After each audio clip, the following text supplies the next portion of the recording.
በቅድሚያም ሰበር መረጃ ጠቅላይ ሚኒስትሩ ከህዝብ እይታ ከተሰወሩ 3 ሳምንታት እየሞላቸው ነው። የአብይ አህመድ መጥፋት አነጋጋሪ ነው። ያው በአብዛኛው ከጤና ጋር የተያያዘ እንደሆነ ነው አብዛኛው መላምቶች የሚያሳዩት።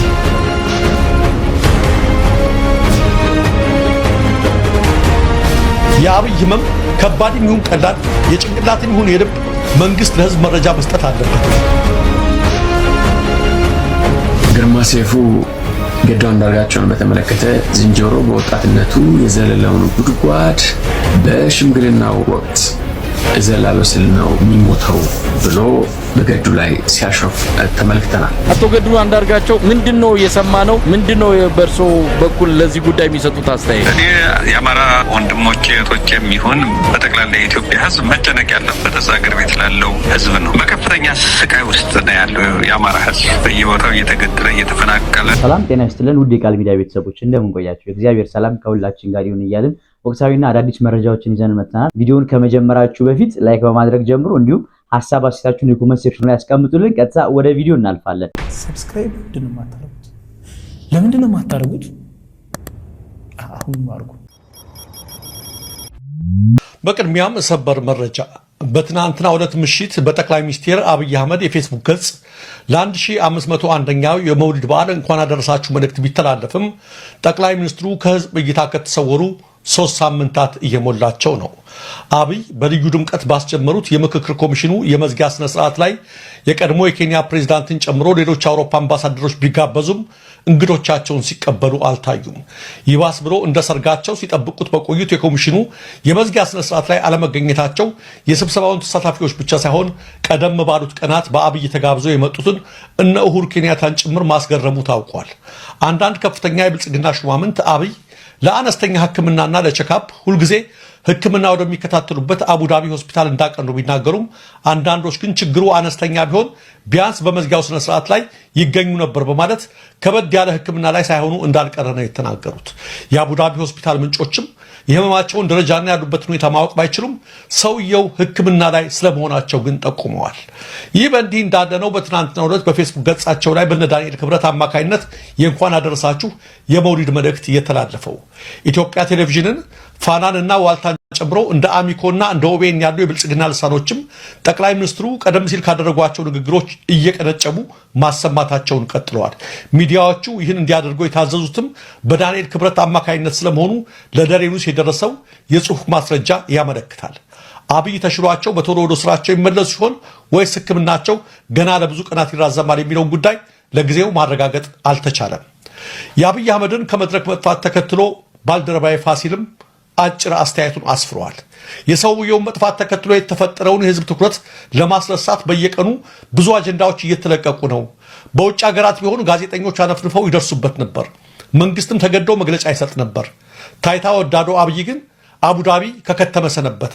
አሁን የመንግስቱ ሚዲያ ሁሉ አብይ ኢትዮጵያ ውስጥ ያለ እንዲመስል የቀድሞ ንግግሮችን በየደቂቃው እየለጠፉ ነው። የአብይ ህመም ከባድም ይሁን ቀላል የጭንቅላትም ይሁን የልብ መንግስት ለህዝብ መረጃ መስጠት አለበት። በየቀኑ ተልካሻ አጀንዳዎችን እየለቀቁ የህዝብን ትኩረት ለማስረሳት መሞከር ብዙ ርቀት አያስኬድም ብሏል ባልደረባዬ ፋሲል። ትናንት በነበረው የብልጽግና ስልጣን ማራዘሚያ የምክክር ጉባኤ መዝጊያ ፕሮግራም ላይ ያልተገኙት አብይ አህመድ የጤና እክል እንደገጠማቸው ተጠቆመ። አብይ አህመድ በትናንትናው የምክክር ኮሚሽን የማጠቃለያ መርሃ ግብር ላይ አለመገኘት እንደ ተራ ክስተት ማየት የሚገባ አይመስለኝም ሲል ጋዜጠኛ መሳይ መኮንን ጽፏል። ባኞ ቤት ተሰራ፣ ሽንት ቤት ተገነባ ብሎ ለምርቃቱ ጀሌውን አንጋግቶ የሚሄደውና ለቴሌቪዥንና ፎቶግራፍ ቀረጻ ጥንቅቅ ብሎ የሚቀርበው አብይ አህመድ በዚህ አገዛዙ ትልቅ ድግስ ላይ አለመገኘቱ በሌላ ጉዳይ ተጠምዶ ነው የሚለው ሰበብ ምክንያት ማንንም የሚያሳምን አይደለም ያለው ጋዜጠኛው ከሱና ከሚስቱ በስተቀር ሁሉም ጀሌዎቹ አዳራሽ ውስጥ ነበሩ ብሏል። ደግሞ መርቆ የከፈተው መድረክን መዝጋት የነበረበት እሱ መሆን ነበረበት ሲል ያብራራው መሳይ እንደሰማሁት በመርሃ ግብሩ ላይ የሱ መገኘት ተጠቅሶ ነበር፣ ግን አብይ አህመድ የለም። የት ሄደ? እሱን የበላ ጅብ ካለስ ለምን አልጮህም ሲል ጠይቋል። ጋዜጠኛ መሳይ አንዳንድ ሹክሹክታዎች የሰውየውን መታመም የሚያሳዩ ናቸው፣ ቢሮው ከታየም 10 ቀናት እንዳለፉትም ይነገራል ሲል ጠቁሟል። ያለው ትሮም በቴሌቪዥን ስክሪን ላይ የማይጠፋው አብይ አህመድ በዚህ አገዛዙ ትልቅ መድረክ ላይ ለመታየቱ ጥርጣሬዎቹን እንድናጤና ያደርጉናል ሲል አንስቷል። አብይ ታማሚ እንደሆነ ከግምት በላይ መረጃዎች ያመለክታሉ። ከጭንቅላቱ ኋላ ክፍል ጋር በተያያዘ በየጊዜው ለሕክምና ውጭ ሀገር እንደሚመላለስ በቅርበት የማውቀው መረጃ አለኝ ሲልም አስረድቷል። ታዬ ደንደዓ ከመታሰሩ በፊት በነበረን የስልክ ቆይታ አንድ ቀን የገጠመውን አጫውቶኛል ሲል አንስቶ አብይ አህመድ በውጭ ሀገር ለሕክምና ቆይቶ ሲመለስ ከሽመልስ አብዲሳ ጋር በተፈጠረ የከረራ ለመግባባት የተነሳ ሊያናግረው ቤተመንግስት ጠርቶት ነበር ሲልም ታዬ ደንደዓን ምስክር አድርጓል። አብይ የሰውን አእምሮ ለመቆጣጠር የሚጠቀማቸው ስልቶችን ታዬ ደንደዓ ጠንቅቆ እንደሚያውቅ ገልጾልኛል ያለው መሳይ በቤተመንግስት ቆይታውም አብይ አህመድ ኮቱን አውልቆ ሸሚዙንም ቁልፉንም ፈቶ ጀርባውን ለታዬ አሳይቶታል ሲል በማህበራዊ ትስስር ገጹ ያሰፈረው መረጃ ያመለክታል። ከወገቡ ጀምሮ እስከ ኋላው የጭንቅላቱ ክፍል ድረስ በፋሻ ተጠቅልሏል። ከበድ ያለ ሕክምና አድርጎ እንደተመለሰ ለታዬ ነገረው። ጭንቅላቱን ለመስለብና ታዬ አርፎ እንዲቀመጥ ለማድረግ እንዲህ አይነቱን ታክቲክ እንደሚጠቀም ታዬ አውቆ ነበር፣ ብዙም አልደነገጠም ያለው ጋዜጠኛ መሳይ ለማንኛውም አብይ አህመድ ጽኑ በሆነና ከአንጎል ጋር በተያያዘ የጤና ችግር ውስጥ እንዳለ ታዬ በወቅቱ አጫውቶ ነበር ሲል ገልጿል። በቅርቡም ዶክተር ሚልኬሳ ሚደጋ ባጋራን መረጃ አብይ አህመድ በየጊዜው ከኋላው የጭንቅላቱ ክፍል ደም የሚቀዳ እንደሆነ በዚህም ከአንድ ወር በፊት ለዚሁ ሕክምና ወደ ውጭ ሀገር ሄዶ እንደነበር ገልጾልናል ሲል አብራርተዋል። በአንድ ወር ልዩነት አብይ አህመድ ወደዚያ ሕክምና ሄዶ ሊሆን እንደሚችል ከጥርጣሬም በላይ መግለጽ ይቻላል ሲል ገልጿል። ተከትሎ ሰፊ መነጋገሪያ ሆኗል። አቶ ገዱ አንዳርጋቸው ምንድነው የሰማነው? ምንድነው በእርሶ በኩል ለዚህ ጉዳይ የሚሰጡት አስተያየት? መሳይ በጣም አመሰግናለሁ። ይህንን ጉዳይ በተመለከተ ብዙ ማለት አልፈልግም። ነገር ግን እዚህ ሀገር ከመጣሁኝ ዞሮ የዚህ ሀገር ኑሮ የሚፈልገውን ለዚህ ሀገር ለመኖር መስራት አለብህ። እኔም እንደዛ ነው እያደረግኩ ያለሁት። እንግዲህ ሰዎቹ ይህንን ያቀረጹ ሰዎች ምን ፈልገው እንደሆነ በእውነቱ አላወቁም። ነገር ግን እኔ በዚህ አጋጣሚ መግለጽ የምፈልገው ምንድን ነው፣ እኔ አንድ ግለሰብ ነኝ። እንደ አንድ ግለሰብ በዚህ ሀገር በነጻነት ለጊዜው ያገኘሁትን ስራ እየሰራው ኑሮዬን እየገፋው ነው ያለሁት። እግዚአብሔር ይመስገን መኖርበት አኗኗሪያም የተሻለ ሁኔታ ላይ ነው ያለሁት። እየሰራው ነው የምኖረው ማለት ነው። ከዛ በተረፈ ግን እኔ የአማራ ወንድሞቼ እህቶቼ የሚሆን በጠቅላላ የኢትዮጵያ ሕዝብ መጨነቅ ያለበት እዛ ሀገር ቤት ላለው ሕዝብ ነው። በከፍተኛ ስቃይ ውስጥ ነው ያለው የአማራ ሕዝብ በየቦታው እየተገደለ እየተፈናቀለ ባህሉን እምነቱን በአግባቡ ኤክሰርሳይዝ እንዳያደርግ ብዙ ነገሮች እየተደረጉ ነው ያሉት። ሰው መጨነቅ ያለበት አጀንዳ ማድረግ ያለበት ያንን ጉዳይ ነው፣ የህዝቡ ጉዳይ ነው። ኢትዮጵያውያን አሁን በሰላም ወጥቶ መግባት ወይም ደግሞ ቤት በሰላም አድሮ በነገታው የሚገናኝና የማይገናኝ መሆኑን እርግጠኛ የማይሆንበት ሁኔታ ነው ያለው። የኢትዮጵያ ህዝብ በእጅጉ ሰፈር እያደረገ ማለት እየተሰቃየ ነው ያለ። አጀንዳችን መሆን ያለበት ይሄን ህዝብ እንዲያደርገን ነው ከዚህ ስቃይ የምናወጣው የሚል የመተባበር መንፈስ፣ የትግል መንፈስ መጠናከር ነው ያለበት። ከዛ ባለፈ ደግሞ በእውነቱ ለመናገር አሁን ትግል እያደረጉ ያሉ ወገኖች አሉ። እነዚህ ትግል እያደረጉ ያሉትን ወገኖች መደገፍ እና ለውጤት በቅተው እኛም ደግሞ ወደ ሀገራችን በሰላም የምንመለስበትን ሁኔታ እንዲፈጠር ማድረግ ነው ትልቅ ትኩረት ሊሰጠው የሚገባ የሚል እምነት ነው ያለኝ። የኔ ይህን ያህል በእውነቱ ለመናገር ህዝቡ ያለውን አክብሮት የተናገረው እያንዳንዱ ሰው ለአሁን ብቻ ሳይሆን በህይወቴ ውስጥ ትልቅ አክብሮት ለህዝቡ ነበረኝ። አሁንም ይህ አክብሮቴ የበለጠ እንዲያድግ የበለጠ አክብሮት እንዲኖረኝ አድርጓል። ከዛ በተረፈ ግን ያላቸውን አስተያየት ለሰጡ ፖዘቲቭ የሆነ ገንቢ የሆነ አስተያየት ለሰጡ ወገኖቻችን ሁሉ ከልብ የመነጨ ምስጋና አቀርባለሁ። ዶክተር ገዱ አንዳርጋቸው የውጭ ጉዳይ ሚኒስትር ነበሩ፣ የአማራ ክልል ፕሬዝዳንት፣ የአብይ አህመድ የደህንነት አማካሪ። ከግል ጥቅም አንጻር ከብዙ ነገሮች አንጻር ስንመለከተው አሁን ካሉት የብልጽግና እታች ያሉት አመራሮች እታች ያሉት ካድሬዎች ከላይ ካሉት አንጻር አይደለም በግሎ ማድረግ የሚገባው ነገር እያለ ነገር ግን ያን ሳያደርጉ ቀርተዋል። ይሄንን ነገር በማድረጎ የሚሰማውት በግሎ ስሜት አለ። ይሄ አሁን የተባለውን ስራ በቪዲዮ ቀርጾ ያወጣው ግለሰብ አለ። ያንን በመስራቶ በነበሩበት የስልጣን እርከን ደረጃ አሁን ይሄንን ስራ ላይ በመገኘቶ የሚሰማው ስሜት አለ። ስደተኛ በመሆኔ የሚሰማኝ ነገር ሊኖር ይችላል።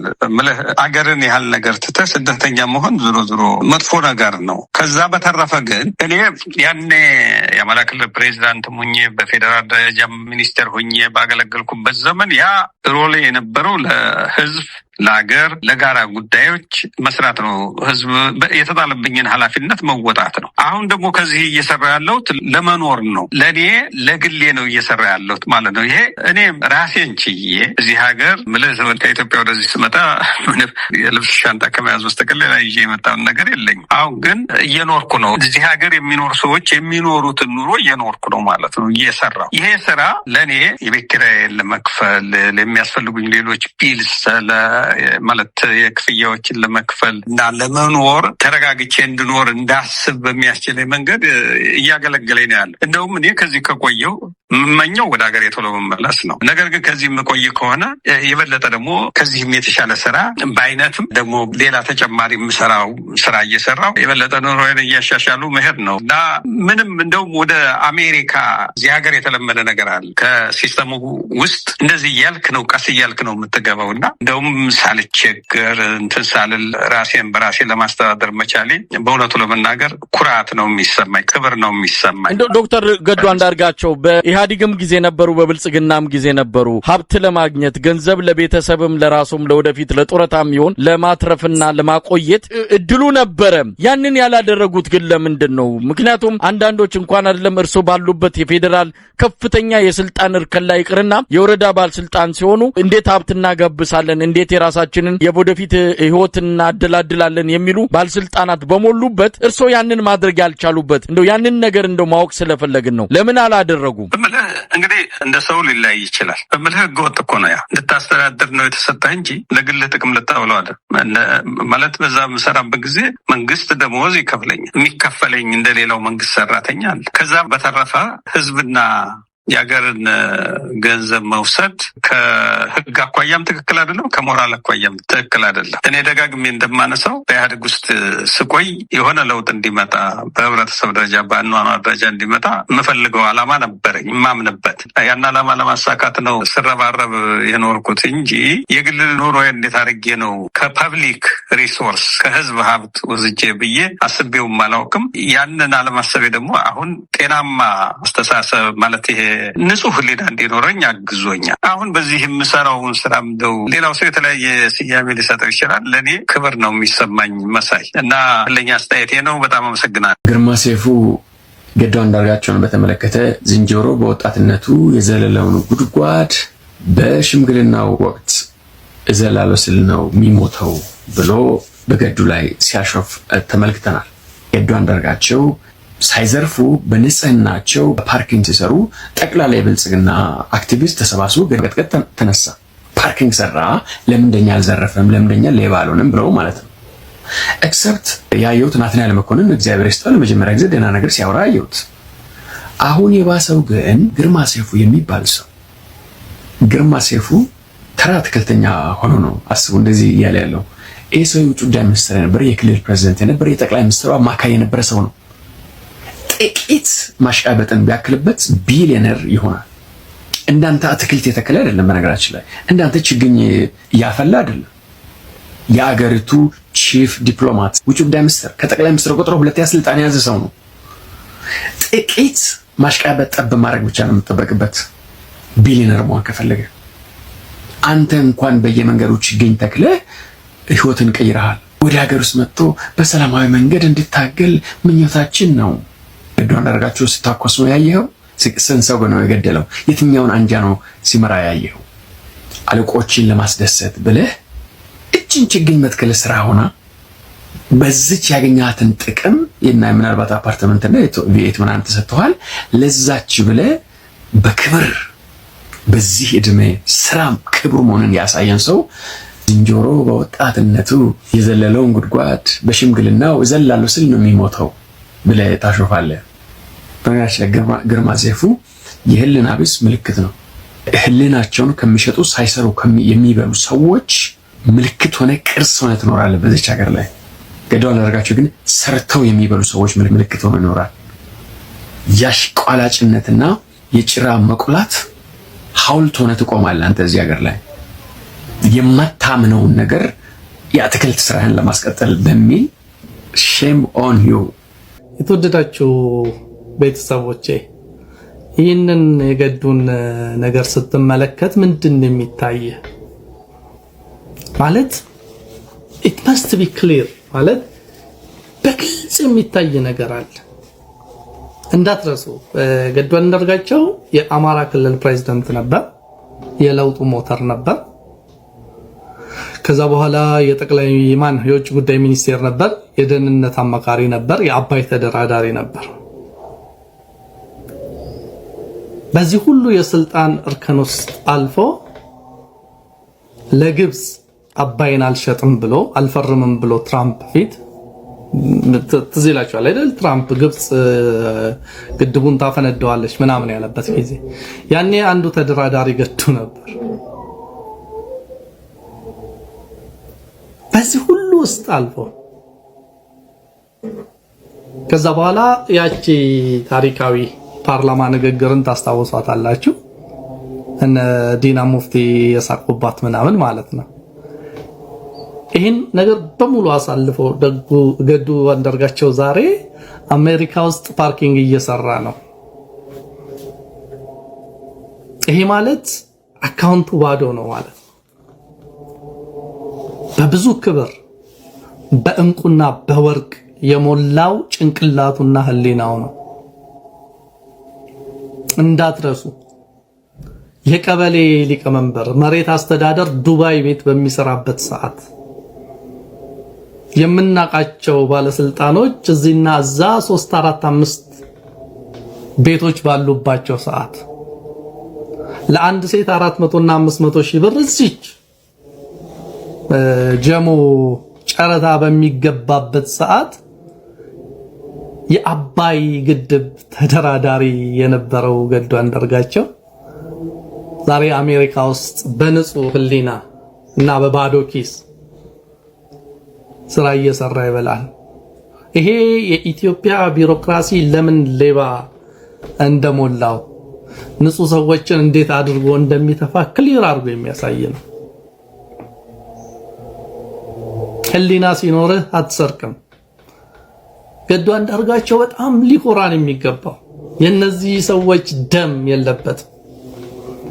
ቤታቸውን በደም የሚገነቡ ሹመኞች ባሉባት ለአንድ መታወቂያ 20 እና 30 ሺህ ብር የሚጠይቁ ሌቦች ባሉባት ሀገር ውስጥ መሬት አስተዳደር ስትሄዱ በሰው ደም ሊደልቡ የተዘጋጁ ተዋኖች በበዙባት ሀገር ውስጥ የጠቅላይ ሚኒስቴሩ የደህንነት አማካሪ የነበረ የውጭ ጉዳይ የነበረ የአባይ ግድብ ተደራዳሪ የነበረ አንድ ሰው ፓርኪንግ ሲሰራ ስትመለከቱት የህሊና ንጽህናን ካላያችሁ የኢትዮጵያ ቲክቶከር ናችሁ ማለት ነው።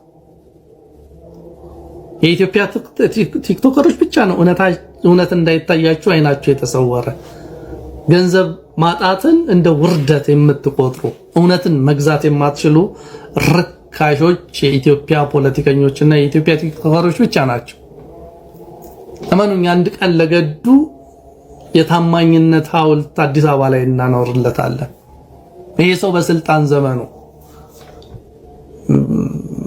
የሥራ አቅም ይኑረውም አይኑረውም ሌባ ግን እንዳልነበረ ይሄ ተግባሩ ይመሰክራል። የሰው ደም ቀርቶ ባንክ ውስጥ አላጠራቀመም፣ በድሆችም ባልከበረም። ገዱ በአቅሙ በታማኝነት ሀገሩን አገልግሏል ነው የሚለን ይሄ ነገር። ገዱ ሌባ አይደለም። ገዱ ፎከሱ በሚችለው አቅም አገሩን ማገልገል ነበር ነው የሚለን። እኔ ገዱ ፖለቲካል ጂኒየስ ነው እያልኩኝ አይደለም። ገዱ ለአማራ ሕዝብ ታላቅ ስራን ሰርቷል ምናምን እያልኩኝ አይደለም። ወይም ደግሞ አማራንም አዋርዷል እያልኩኝ አይደለም። ያው ለውጥ አካባቢ የነበረው ሙገሳ ታውቁታላችሁ። ከስልጣን ከለቀቀ በኋላ ደግሞ እንዴት እንደተሰደበ ታውቁታላችሁ። እኔ ከሰዳቢዎቹም ከሞገሾቹም አይደለም። ቢያንስ ግን ይሄ ስራው ዊትነስ የሚያደርገን ከአንድ የቀበሌ መሬት አስተዳደር በተሻለ ሁኔታ ንጹህ ነበር። ጉቦ አልበላም ማለት ነው። ድሃ ነበር ማለት ነው። በደሞዙ ነበር የሚኖረው ማለት ነው። ጻድቅ ሰው እውነትን ይገዛታል እንጂ አይሸጣትም። በእግዚአብሔርና በሰው ፊት ይከብራል። እንዳንተ አይነት ባለስልጣን ስለነበረን እግዚአብሔር ይመስገን። የለውጡ ባለቤቶች ምን ያህል ንጹዎች እንደሆናችሁ ይሄ ምስክር ነው። ገዱ እግዚአብሔር ይባርክህ። በጣም ኮርተንብሃል። አንድ ቀን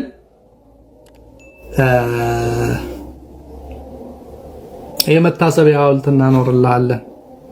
በጣም የሚገርመው ግን ኢትዮጵያዊ እኔ ደሃ ነኝ። የእውነት ለመናገር አካውንቴን ብታዩት 30 እና 20 ሺህ ብር አይኖረው። በጣም ምንም ላረግልህ አልችልም። አንድ ቲክቶከርን ባለጸጋ የምታረጉ ኢትዮጵያውያን ግን ገዱን ባለጸጋ ማድረግ ለምን እንዳቃታችሁ አይገባኝም። ክብርና ሽልማት ይገባዋል። በተቻላችሁ አቅም ሌላ ነገር ከምታስተባብሩ ይሄንን አስተባብሩ። በቃ ለገዱ ጎፈንድም ያዘጋጁለት። ከዛ በስተርጅናው እንደዚህ አይነት ስራ መስራት የለበትም። ያገለገላችሁን ሰው ስለ እውነት የቆመን ሰው ማክበር ልመዱበት። በተለይ አሜሪካ ያላችሁ ኢትዮጵያውያኖች እግዚአብሔር ይባርካችሁ። ብንሰርቅም ባንሰርቅም እንኳን ክርስቲያኖ መሬት እንኳን ኦርቶዶክስ